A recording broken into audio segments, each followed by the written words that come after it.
hurricane of 1928 that struck the southeastern Florida coastline killed nearly 2,400 people in its wake. A 17-foot storm surge roared through Chosin, Belle Glade, and South Bay in Palm Beach County.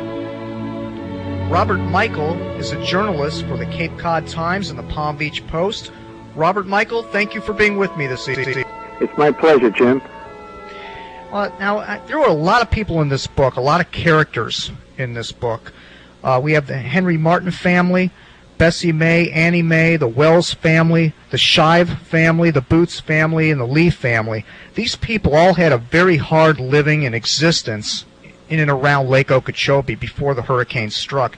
Can you elaborate a little bit on that? Well, these people were pioneers. All right, the Everglades had just been opened recently. In other words, they dug the big canals. The 2 or 3 feet of water that basically sat on the land for a number of months during the year basically was drained away, and this great rich muck farmland was there. But these people were basically very poor people who settled there and cleared the land by hand. And I really had a hard time separating the pioneer experience of the people around Lake Okeechobee and their hurricane survivor experience, because most of the survivors were pioneer family members. Now, when this hurricane was coming towards the coastline, leaders, political leaders, downplayed the approach of the hurricane. And of course, most of the people of the casualties from the hurricane were black, 3/4 of them, from what I understand. Describe a little bit about what happened there with the calling of this hurricane approaching. Well, basically, at this time, Florida has always been a developer-friendly state and a tourist-dependent state.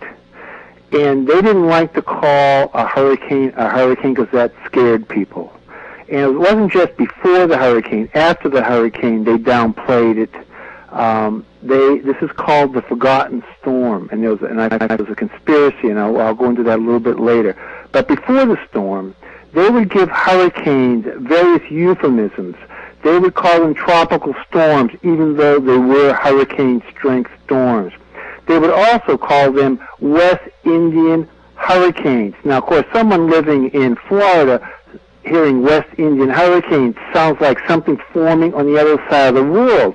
So they really did not, take into consideration that these were hurricanes that could be very, very strong and do some damage. And they weren't even called hurricanes until it was too late, until it was right on top of them. And by that time, most of the people really it was to evacuate, and they really had no place to go. Now, as you mentioned, close to 24, probably even more, because new research has actually kicked up the death rate to over 2,500. 3/4 of those people were black migrant farm workers, and these were people who lived out in the country their side for the most part, although there was a colored town in Belle Glade. Every town in Florida had its colored section, or what they call a colored town.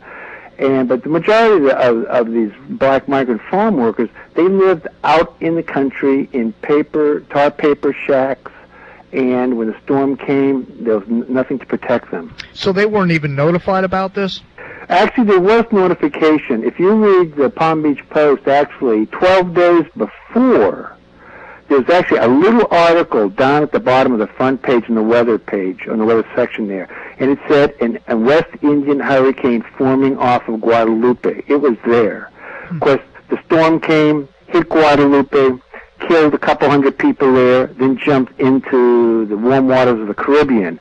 There, it accelerated to a Category 5 hurricane, slammed into Puerto Rico, where it killed close to 1,000 people. Now, of course, the big mountains in Puerto Rico, Hispaniola, and Cuba usually slow storms down. Mm-hmm. It didn't phase the storm at all. It was still a 5 when it left Puerto Rico and slammed into the Bahamas.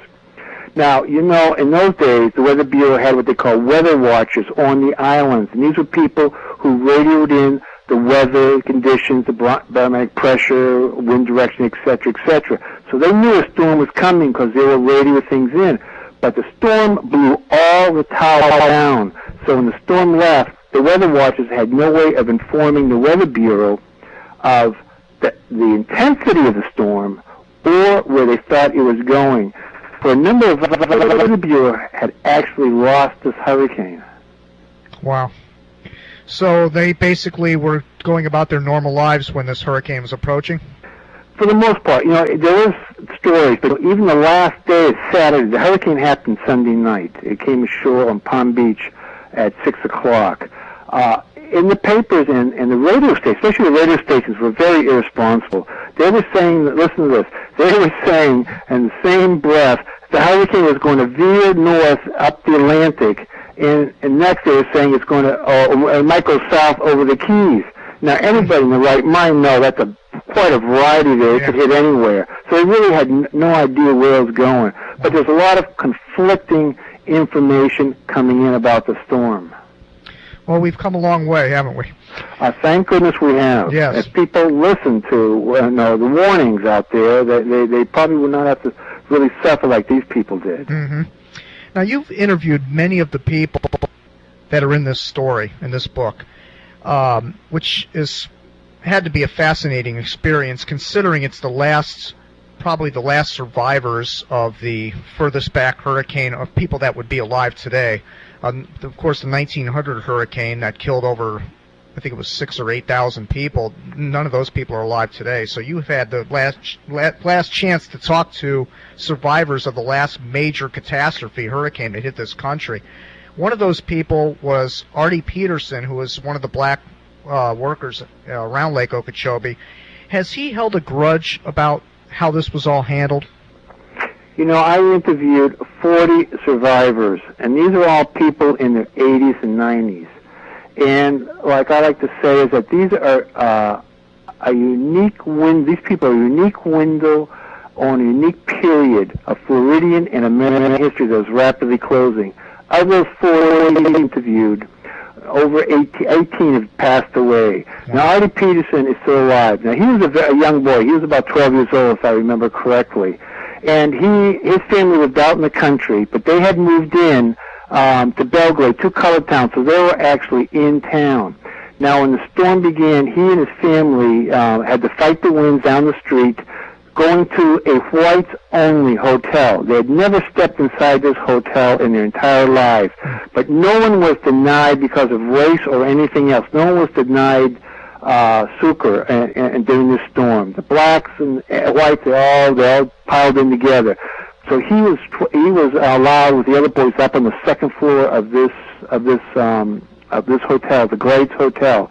Now, he said they sat down in the hallway of this hotel.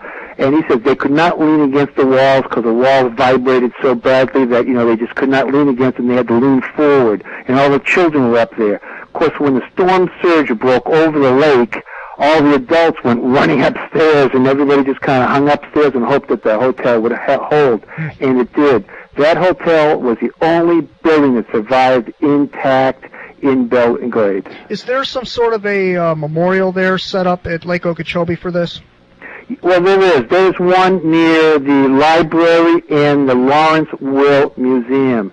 Now, Lawrence Will was a survivor, and he wrote a book about the hurricane. It only got limited circulation. It was called The Okeechobee Hurricane and the Hoover Dike. And basically, his book was my Bible. And they have a museum named after him in the town library. And in front of the library, there is this monument which shows a man, a woman clutching a baby, and a couple of young children behind them fighting the water and the wind. And that is very telling because I found out that, even though a high percentage of black migrant farm workers died, a higher percentage of women with babies drowned because they would not give up their babies in the face of a watery death. That was going to lead me into my next a part of the book here that you have on the back of the book. It says, soaked and cold, they ducked inside the cabin where 200 residents of South Bay, half the population, were huddled. Exhausted, Maribel wrapped her arms around her stomach, felt her baby kick, and then broke down and cried. While crawling along the lock wall, she had heard in the dark the screams of townspeople being swept away in the current, cries that would haunt her for the rest of her life. That's just amazing writing, and to to be able to interview some of these people that went through that had to be a... I did. I interviewed, I actually interviewed her son who was born. And he said his mother talked about that. And there was 400 people living in South Bay, and 200 took refuge on the barge. Maribel and her husband didn't want to go because she was pregnant. And he said, no, I want to move from the house. And when the water started rising in the house, he left. And of course, they had that horrendous experience. And the people, most of the people who didn't get on this barge drowned. They were swept away. And she heard the cries of those people being swept away. Just unbelievable. Now, there's rumors going around on the internet and other places that in this hurricane, the lake actually merged with the Atlantic Ocean. The storm surge from the Atlantic merged with all the rainfall, and the lake kind of backed up and touched with the ocean. Did that really happen? I have my doubts for a number of reasons. One gentleman, Tillman, Preston Tillman, interviewed. He was in Colortown in West Palm Beach. Now, the odd thing is very funny that Colortown did not flood. Why? It was on a high point, what we call the Atlantic Ridge, and that's like a Pleistocene sand dune, large sand dune that just goes down the coast of Florida, maybe from half a mile to about 3 or 4 miles inland. And the reason Colortown was built there was because the railroad, both railroads that came down, they wanted to be on the highest point of land. So they were on either side of this ridge, and of course they put the black community right in the middle of the two railroads because no white people wanted to live there. Well, that saved them. And Preston Tillman, he said there was no flood, so they didn't experience a flood. They had plenty of rain, plenty of water, but because they were on this ridge, they had no flood. The front of Palm Beach and West Palm Beach was underwater completely. In fact, a very interesting little anecdote there, that the maids complained about sweeping fish out of the living rooms of the mansions 2 weeks afterwards, after the storm.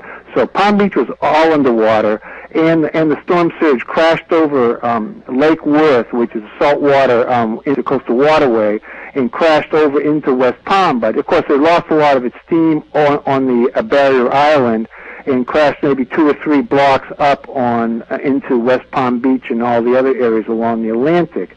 Now, on Lake Okeechobee, the storm surge formed up on the lake, and we know that because there's one house actually survived, a 2-story house on stilts actually survived, and they know exactly where the water was. And it was up at that level before the water went through Belgrade and Pahokee and South Bay. And, of course, when the contrary winds moved off, that water just sent a 14-foot wall crashing through those towns. Now, the whole area was covered in water, yes. But basically the rain, maybe a foot and a half of water fell, plus the water that was blown out of the lake, plus Lake Kissimmee, the Kissimmee River. The water pouring all down through central Florida was coming, just charging down this river, filling up the lake and flooding the whole areas. So the whole area, yes, was probably underwater, but I really doubt if any salt water actually made it over this Atlantic ridge that we have here in Florida. Mm-hmm. When I mean ridge, it's only about 5 or 6 feet high, 7 feet high in spots. Actually, some places about 15. So that holds true today. If a major hurricane is heading toward the southeast, if you're inland, you'll be a little bit safer. You will be, yes. If you get over that, and even the insurance company kind of recognizes it by charging less money for people who are west of I-95. They recognize that to some degree. And yeah, we are kind of protected in that sense. People on the west coast now, there is no ridge over there, and they'd probably be much more susceptible to a good storm surge over there than on our east coast here. Now, during the drought in 2001, tractors were working in Lake Okeechobee and unearthed some bone fragments. Did they end up finding out if those were victims of the 1928 hurricane? They actually assumed they were. See, what happened was they searched for bodies, and the search for bodies went on until the end of November. And they had found close to 2,000 bodies. And I really believe as the official figure approached 2,000, the politicians really got worried that this was getting too high. and the state had run out of money or was not allocating any more money to search for victims.